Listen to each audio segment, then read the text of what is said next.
Hello everyone, I'm Joanne Faryon. Welcome to this Envision special, Education and the $1 Million Bake Sale. Let's begin with a quiz. How many students in your child's classroom? 20, 30, maybe 40? It's probably more than last year. That's because education took a $12 billion budget cut, the largest in years. Tonight, we'll hear what California's State Superintendent of Education has to say about our schools and funding. And we'll meet a longtime principal who's hoping a new campus can help turn around his school. But first, we take a look at how public education is being influenced by private fundraising. These days, parents are raising millions of dollars for their schools, enough to pay for computers, textbooks, even teachers. Meanwhile, schools in poor neighborhoods are barely getting by. This probably doesn't look like the school bake sale you remember. The idea is the same. These parents are here to raise money for their kids' schools. But we want to make sure that all of the students are taken care of and have all the advantages that they possibly can, especially in these days of budget cuts. But they're not spending a few bucks on cupcakes. This event cost $45 just to get in. Across the county, parent-run foundations are organizing and raising millions, yes, millions, for their schools. We're not sure how many there are or exactly how much money they're raising because no one is keeping track. In fact, there are no state rules when it comes to these foundations. Tonight, we take a tour of an elementary school with a foundation. But all this hardscape, all this concrete work was done by the foundation. All of the planting was done by the foundation. And one without. This is an area where we run around and play with balls, and there's a hole right there. They're in the same school district, but couldn't look more different. Obviously, there's schools that have and schools that have not. This is not a story pitting rich against poor. In fact, as you'll see, both principals have similar opinions about public schools and foundations. It is a story about who's paying for public education in California. You might be surprised to learn who paid for your child's textbook or even his teacher. And we have walls built where we can put names of people who've donated money to the projects. Donna Trippi has been principal at La Jolla Elementary School for 10 years. It's a public school in the San Diego Unified School District with about 550 students. On the day we were here, a few days before school was set to start, many of the buildings were being painted. The grounds newly landscaped, and the artificial turf and new playhouse ready for the new kindergarten class. But the school district didn't pay for most of this. Parents did. There is a parent-run foundation at this school. Its sole purpose is to raise money. Last year, the foundation raised more than $450,000. Drive 18 miles southeast and you're here at Horton Elementary. And there's 15 rooms that are going to go away in December. 15 of these that have to be demolished. All of these rooms down here and some up on the upper playground. They're all over 40 years old and they can't recertify them for occupancy.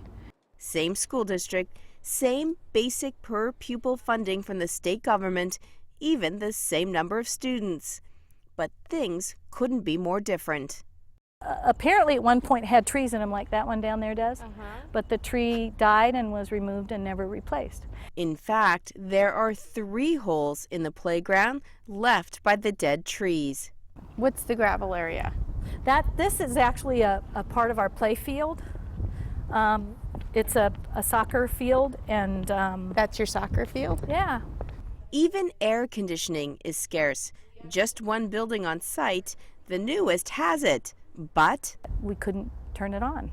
And in fact, we never were shown how to turn it on. And I went in there myself looking because we were dying in there. On a day like this, those rooms with kids in them, well over 90 degrees. But this year, the board must have heard about this policy and realized that that would not happen in a different part of town. Horton Elementary has no parent-run foundation. This school does get about $400,000 in extra government grants each year because the kids that go to this school are poor. All the students are enrolled in the free breakfast and lunch program, and the majority are English language learners. We're using our Title I money this year to pay for a parent academic liaison. She works to engage parents in their children's education full-time. We're using it to pay for a resource teacher who's also going to be pushing into the upper grade classrooms. Does your Title I money give you an advantage over more affluent schools in suburban neighborhoods? It's not an advantage. It's trying to fill the gap. Back at La Jolla Elementary, All the Macs were paid for by the foundation. 300 MacBooks. Despite the largest statewide budget cuts to education in years, La Jolla Elementary is able to pay for special science classes, an art teacher, music teacher, computer teacher, and full-time librarian. We've enjoyed being able to provide what I feel is a more comprehensive education for kids, so more enriching kinds of experiences. So the fact that we can have music and art every week for kids wouldn't be provided unless we had a foundation. At Horton Elementary, there is no art teacher, barely a music program, and a part-time librarian technician. There are also 300 computers, but many are so old they no longer work. There's definitely a funding gap when it comes to foundations. And, everybody's asked about, shouldn't we have a foundation? Don't we have a foundation? Shouldn't we open a foundation? But there isn't anywhere for me to get money that would be significant enough to contribute to a foundation. Back to school, ring the bell. We promised this wouldn't be a story pitting rich against poor. So to understand how public education got this way in California, we need a history lesson. I can tell that we are gonna be friends. Our state government makes some overall rules for schools to give each one of us a fair chance to learn. Back in the 1950s and 60s, California's public schools were some of the best in the country. Going into the 70s, schools in this state were ranked 5th in terms of funding. And then this happened. Good evening. Here in California, in the primary tomorrow, people have the rare and no doubt pleasing opportunity to vote their taxes down, to tell the politicians that they will pay this much and no more. Proposition 13 it's called. Proposition 13, passed in 1978, rolled back taxes and put a cap on future property taxes. Property taxes were schools' main source of revenue. As a result of Prop 13, schools in California lost billions of dollars. Funding for California education went from the top of the list to nearly last place. Utah, Utah, Utah! As taxpayers were asked to pay less for education, a funny thing happened. Some of them, in affluent and middle-class neighborhoods, started writing checks, not to the government, but to their schools. Here at Torrey Pines High School in San Diego's North County, parents built this $1.2 million football stadium. Bobby Carlson is executive director of the foundation that raised the money. Do you ever feel like you're letting the state off the hook by raising this money?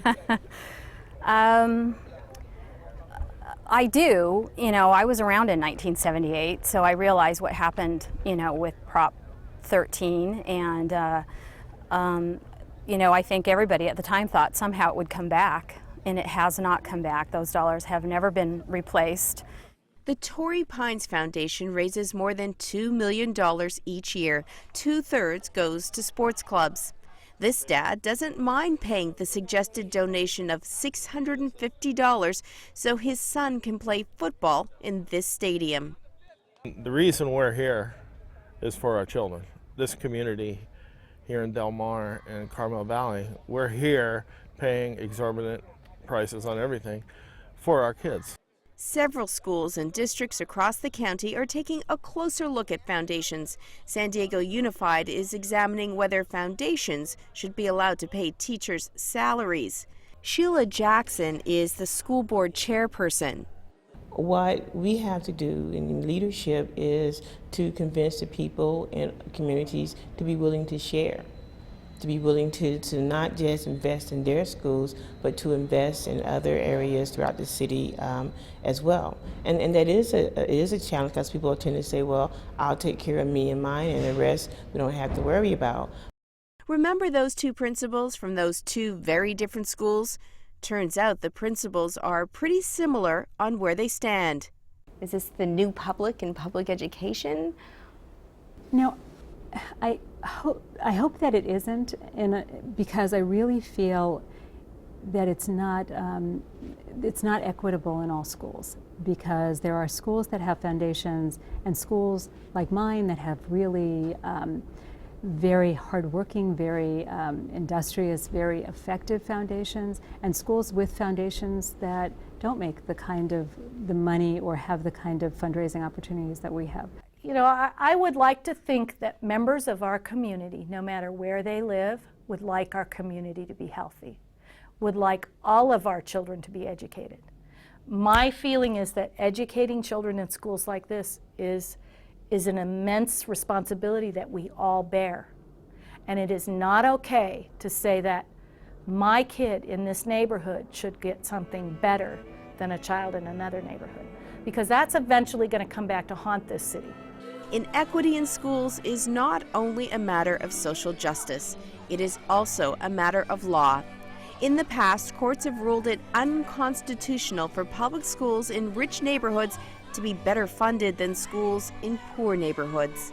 But you'd be hard-pressed to find a politician anywhere willing to tell parents they can't give money to their child's school or discourage a parent from doing what's best for their child. California's Department of Education does not regulate these foundations. In fact, it doesn't know how many there are. We did find a San Diego professor who researched foundations several years ago. At the time, foundations contributed an average of $40 per student. Today, some districts, like Rancho Santa Fe, contribute as much as $1,000 in extra funding per pupil.